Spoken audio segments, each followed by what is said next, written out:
What up, fam? It's your boy Izzy, and today I get to hang out with nada más ni nada menos que nuestra presidente, Dalia.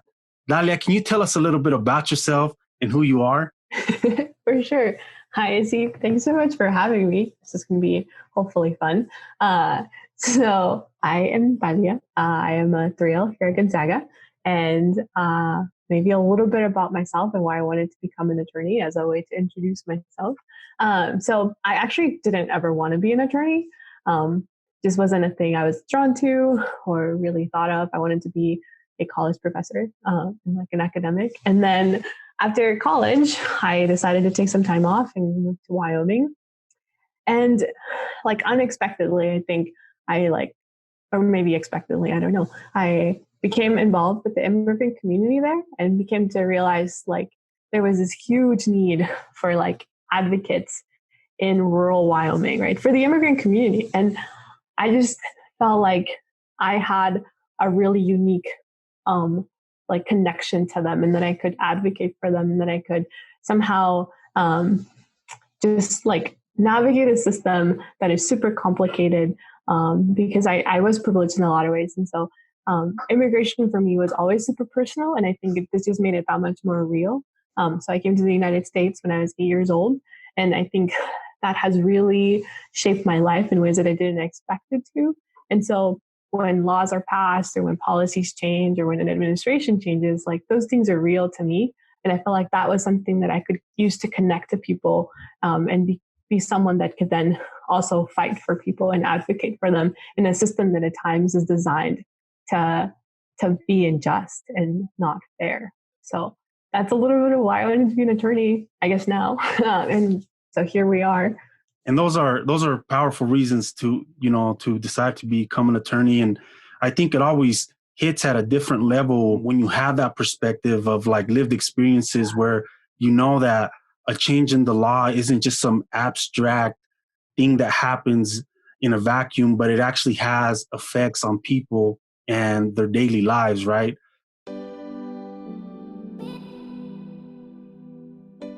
I know that you're involved in a lot of projects and organizations outside of the law school that help our Latino community. Can you talk to us a little bit about that? Sure. So I am currently interning at Raíces, Texas, as a removal defense intern. And so I just started, so this is all new to me too, but we're going to be doing like immigration appeals and just a lot of sort of removal defense work, trying to get people not deported, which is I'm really excited for, and to have that opportunity is just amazing. I'm also doing the immigration clinic, so trying to do a little bit of both, sort of like Spokane local work, and then try to learn some of the more border on the ground work. And I'm super excited for that as well. I think the immigration clinic is like new, right? And so I think because it's new, there's so much potential for us to do new things and to like connect with clients and like get them to know about the services, and then hopefully build on that. And so kind of build a foundation for a part of. So yeah, those are some of the two things that I'm involved with right now that I'm really excited about, and I think give purpose to law school, because sometimes it can be lost. So yeah. Right. And especially, I mean, I think that's really cool that you're getting to see like how immigration affects people in different regions, right? So you have the local aspect, at least in that area of local to you from the law school, and Right. then from somewhere else.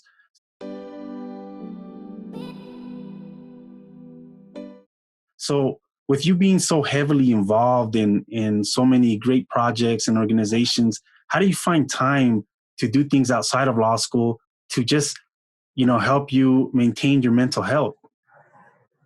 So I try really hard, and I wasn't very successful my first year and like not very successful second year, but I really try to prioritize like running. And so this year I'm going to be better than those 2 years. And so I try to run at least 6 times a week, and just sort of get outside or like do something to stay active. And this is something that I struggle with like balance. And so I think running outside allows me to clear my head and come back and like assess things differently and provides perspective. And so I run a lot, or try to do a lot of trail running, some trail races. I also really like to read. I really enjoy a good book. I don't enjoy law school books as much. So that's a, problem. But yeah, those are the things I like to do. And I also just want to point out, like, mental health is so important, and we can't help ourselves. Like, we can't help others unless we help ourselves. Right. And so I think that's super important to remember always. So just to recap, for fun, you like to run and you like to read. Yeah. Those are my things. That's a new, different type of fun. I wasn't aware of some of those. I'm just joking. No, you're right. Those are some great things to do because, exercise and just being able to think about things that exist outside the law school are important. I think that sometimes we just get wrapped up in this world that we live in law school and kind of forget that the world exists outside of that, right? And I think you hit a great point right there where you're saying that, if we're not looking out for ourselves and we're not healthy ourselves, how can we help others that are needing our help? So I think that's very important to focus on that. And sometimes, we need a little reminder.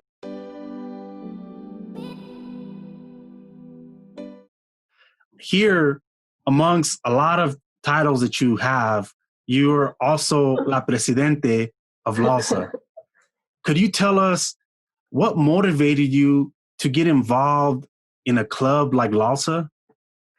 Sure. I would also like to point out that Mr. Carranza is the vice president of LLSA. So everything that we've done, I think everything that I talk about, it's a joint project and a joint effort. But I think primarily, when I came to law school, I found it a really isolating experience. I think I oftentimes felt like I wasn't sure I even belonged there. So I think that sense of lacking a community and like lacking someone who could understand what I was going through felt like really real, right? And so I think I wanted that's a motivating factor. Like, I wanted to not have that be a thing for other people.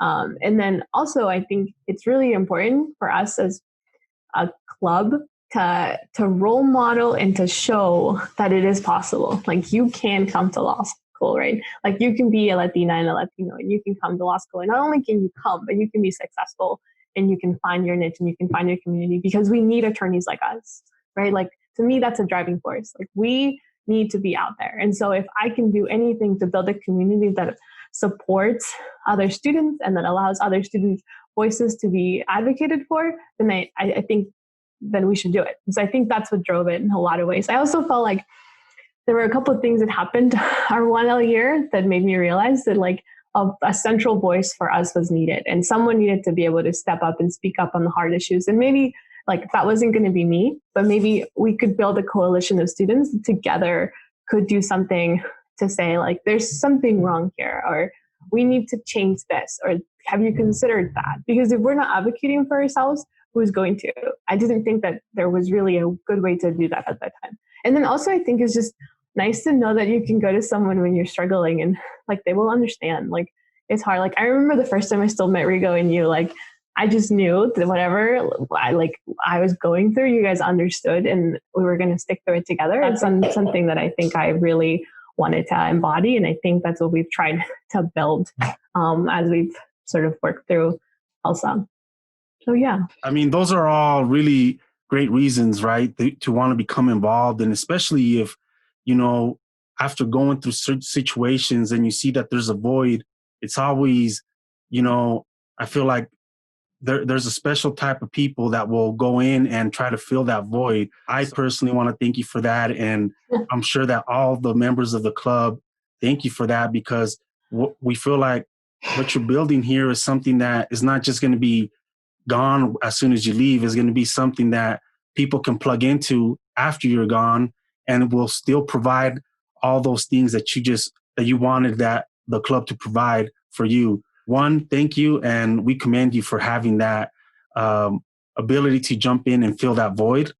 But it also wasn't a solo effort. Like, this is like, I think, and that's the key, right? Like, I might be a little bulldozy and like be able to get in and like want to get things done, but I think there has to be a community that follows. And I think that's what I've been really grateful for, because I think we've seen it, right? Like with the 1Ls last year, and then hopefully with these incoming 1Ls, like they'll be able to sense that this is something special. And like, I think we all have seen that. And I'm hopeful, and I know that that work will continue because I think there's buy-in. And so like, I think it's not just a me thing. I think it's an us thing. Like we built this, and I think it's going to continue, at least fingers crossed. Right. Spoken like a true leader. It's not about the me, it's about the us. I love that.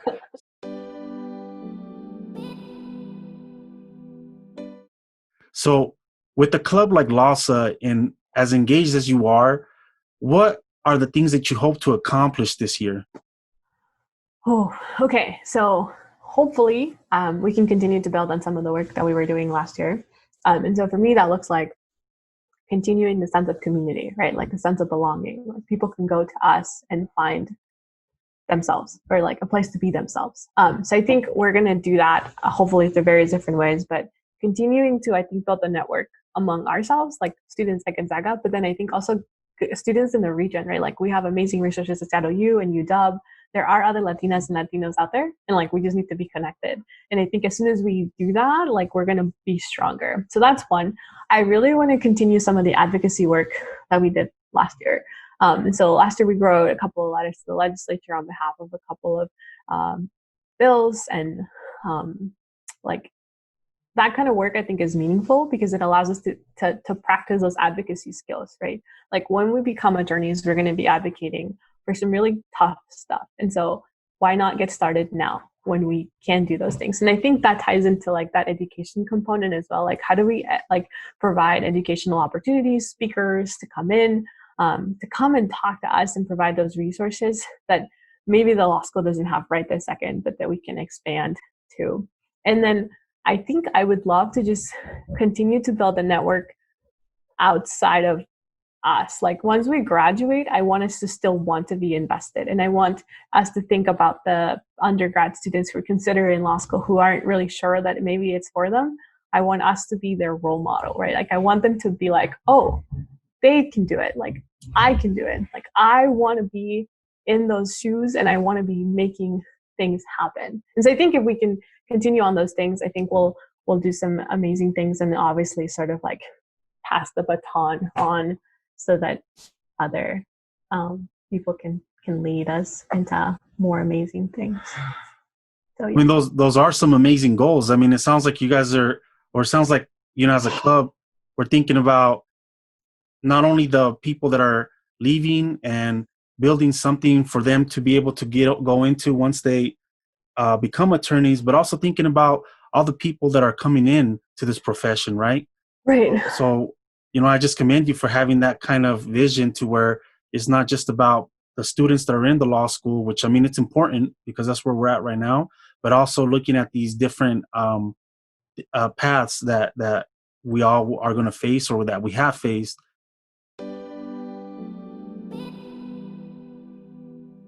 Can you tell us why a club like LLSA or similar club affinity groups are important at law schools?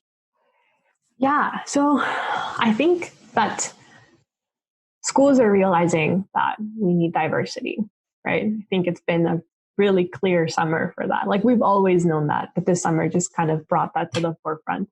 And I think because of that, I think affinity clubs fill in the void of like advocating and supporting those students that come through as part of these efforts to diversify the student body. And like I mentioned, I believe that bringing Latina and Latinos to Gonzaga into any law school across the country is important because we make up 5% of the attorneys in the entire country, right? Like that's a like awfully low number. So I believe in that like whole mission. However, I also believe in supporting the students that we bring, right? It's not just about getting them in the door. It's about making sure that they stay, that they're happy, and that they're successful. Like if we can't do that, then we're not going to do better. And so I think that's where affinity clubs come in. Like they provide that sense of community.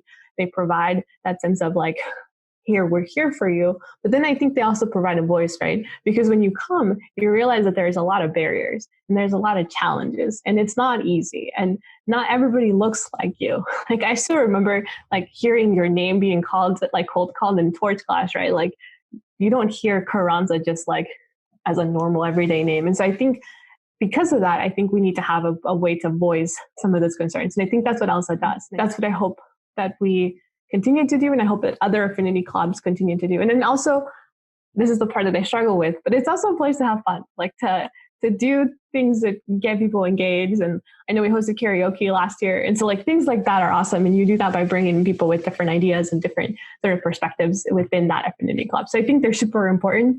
And they should be supported, and they should be provided with the resources to help their students because we need them. So, yeah.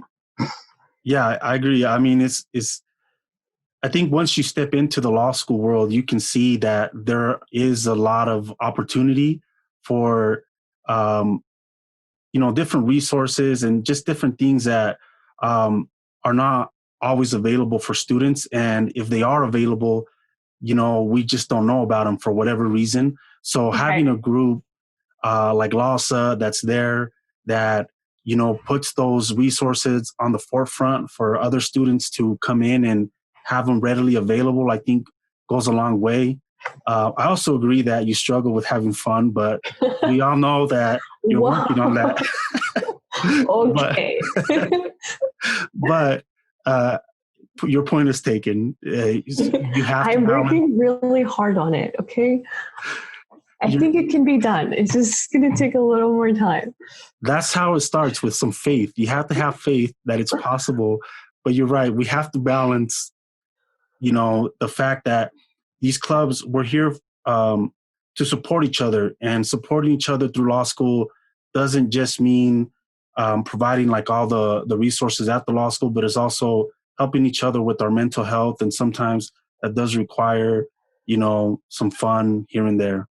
Yeah. It's basic things like people can say my name right. Like when someone says my name right and I don't have to like think about it, it's like the best thing ever. And then like I know we're going to be friends. And so I think that's like those are the little things. And yeah, that means that now I have to work on, making sure that I continue that fun part.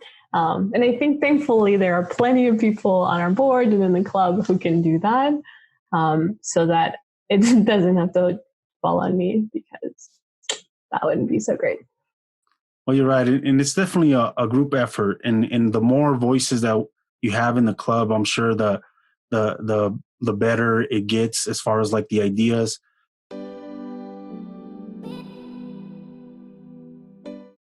For people that are watching this, especially for the new 1Ls that are coming in, what can they do to get in contact with you, or how would they go about joining the club if they're interested?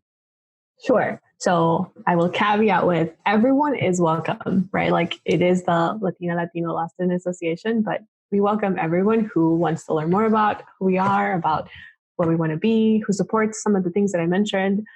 So that's my first caveat. And then, so we have an amazingly fun Instagram page that they can follow at GU.LLSA, so GU-LLSA.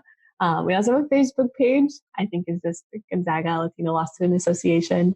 You can get on our email. So if you want to email llsa@lawschool.gonzaga.edu, it's another great way to do it. I would give you my email, but kind of hard to spell.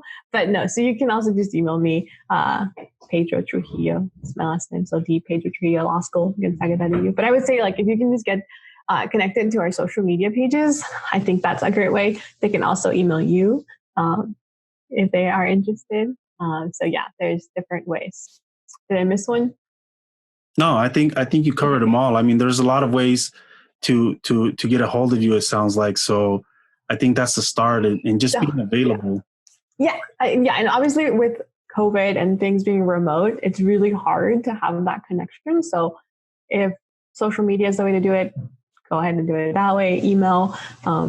Always happy to Zoom. And I think that's the key, right? I think you've shown me this and you've like guided me through this, but like as we learn how to navigate this process, we have to bring other people with us, right? And so like bringing people means like you reach out and you're available and you support and you are there like to lend a hand, right? And so I think that part is super important. So I think always down to answer questions and meet up with people and get to know people. And I can always provide resources or ways to get things that maybe I don't know. I can try. I can always try. For sure. I mean, if we've already gone through the barriers and obstacles, I don't see why other people should go through that. So I think, we're like-minded in that way, where it's like creating something to where hopefully it makes the transition from the undergrad world to the law school world easier for not just for the members on our club, but just for students, law students in general.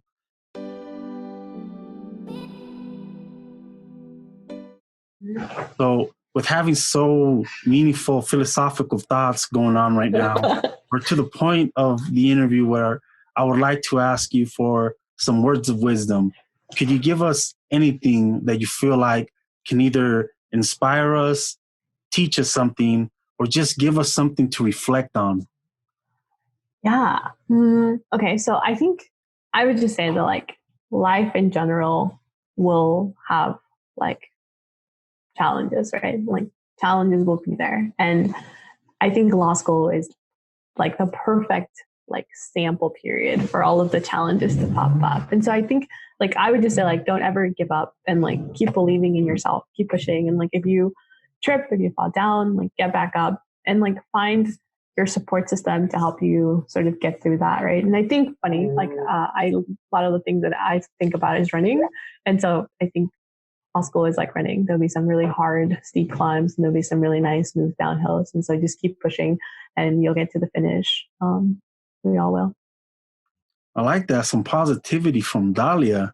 So what you're telling us is that law school is a marathon and not a sprint, right? Yeah. It is something that even if you fall, which I feel like we all are going to experience that.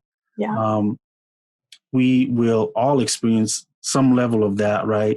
That we should get back up and find the support system or community that helps us through that race, right? Yeah, absolutely. You always want to have someone in your corner, right? And I think ELSA can be that someone for all students who are looking for someone to be there for them. So I think ELSA was there for me and was there for us. And yeah, I think that I hope that we can continue to do that. So yeah. I love that. Thank you very much for that. Definitely something great to reflect on.